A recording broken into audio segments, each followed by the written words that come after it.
Setelah Pilpres AS, dolar masih menantikan rilis data CPI AS. Oke, Sobat Trader, kita akan bahas analisa Forex 11 sampai 15 November 2024. Ya, kita lihat dulu untuk minggu lalu ya gimana. Siapa yang ngikuti perkembangan Pilpres AS ya? Siapa pemenangnya? Itu jelas ya, kelihatan di sini udah ada gambarnya ya. Donald Trump, presiden ke-47 dari Amerika Serikat. Dan kita lihat ya, pasar terdampak positif oleh kemenangan Donald Trump ya. Kemudian minggu lalu kita perhatikan ada rilis daripada suku bunga AS ya, dari 5% itu jadi 4,75%. Jadi ada pemotongan ya, pemangkasan 25 basis poin. Oke, kita perhatikan lagi untuk reviewnya. Kalau dolar kemarin itu terdorong menguat 0,64% ya mingguannya. Untuk fokus ya minggu ini kita perhatikan fokus market minggu ini. Data penting yang kita perhatikan, memang ada data penting lainnya ya, tapi yang lebih fokus kita itu data pada CPI, Consumer Price Index daripada Amerika Serikat.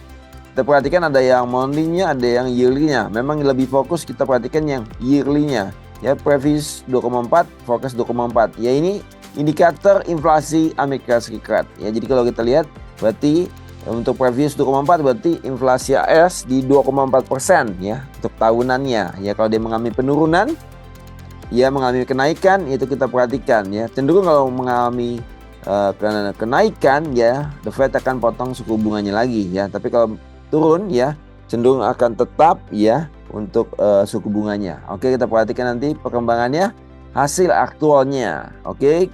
Kemudian kalau kita perhatikan memang banyak sekali data-data lainnya yang kita bisa perhatikan.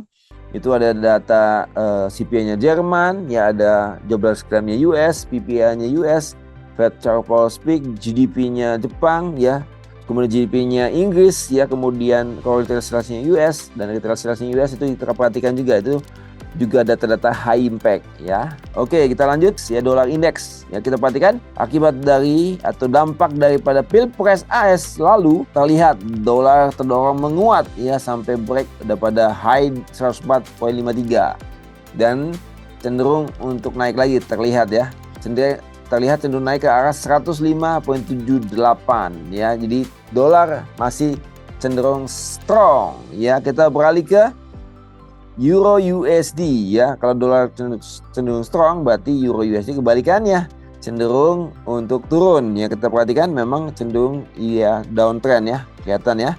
Nah, kita perhatikan dia sedang tertahan di sekitar level support di 10677. Tapi cenderung akan ditembus supportnya. Jadi ke arah mana? Ke arah low di 10601. Ya, kita perhatikan kalau kita ambil peluang open sell dari harga 0708 ya, kurang lebih itu sekitar 100 pip. Kita bisa ambil peluang cuan open sell ya. Jadi 100 pip kalau kita trade 0,1 lot, kurang lebih peluangnya sekitar $100. Ya, jangan lupa pasang batasan ruginya.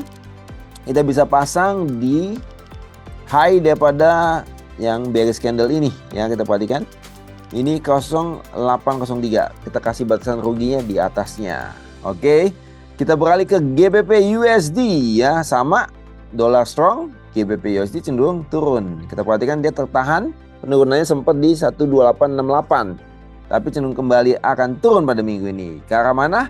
Ke arah 12816, bahkan bisa sampai 12675 ya. Kita perhatikan kalau sampai ya ke 12816 saja ya, ini kurang lebih sekitar 90 pips. Kalau sampai ke 2675, wah ini cukup besar ya, sekitar 225 pips ya. Kita bisa ambil peluang cuan untuk open sell daripada GBP USD ya. Jangan lupa juga batasan ruginya di atas level high daripada bearish candle ini 2989 ya. Di atasnya kita bisa pasang batasan rugi.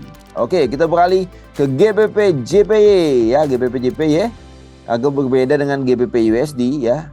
Ya, GBP USD cenderung turun, GBP JPY cenderung naik. Kenapa? Karena masih ada aksi daripada carry trade ya, karena suku bunga Inggris lebih besar daripada suku bunga Jepang. Jadi masih ada aksi carry trade, dia cenderung untuk naik ya. Kita perhatikan naiknya kemana?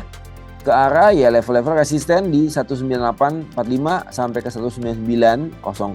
Kalau dari posisi sekarang berarti dari 19809 ya kurang lebih ya kita bisa buy di sekitar 198, berarti sekitar 100 pip. Kita bisa ambil peluang open buy di GBP JPY. Ya, peluang 100 pip atau kita tekan 0,1 berarti peluang sekitar $100. Kita kasih batasan ruginya di bawah level low. Ya, low-nya di 19672. Ya, kita kasih batasan ruginya di bawahnya. Oke, kita beralih ke USD Japanese Yen. Ya, karena strong dollar, USD Japanese Yen cenderung naik. Ya, naik kemana? Ke arah ya level-level resisten di 15534 sampai 15655. Dari kondisi running price 15350 ya. Kalau ke 15655 ya berarti kurang lebih bisa sampai bahkan 300 pip. Ya kalau ke 15534 ya itu sekitar 80 pip. Jadi 80 pip sampai 300 pip kita bisa ambil peluang buy USD Japanese Yen ya. Itu peluang profitnya ya sekitar $80 sampai $300 ya untuk peluang minggu ini. Ya jangan lupa batasan ruginya di bawah level low 151.27. Oke, itu peluang-peluang cuannya. Gimana sobat trader? Biasa sering trade di forex itu pairs apa? Euro USD, GBP USD, GBP JPY atau USD Japanese Yen? Tolong tinggalkan di komen atau mungkin di pairs yang lainnya. Juga tinggalkan di kolom komentar. Oke, sampai ketemu di video-video selanjutnya. Salam profit.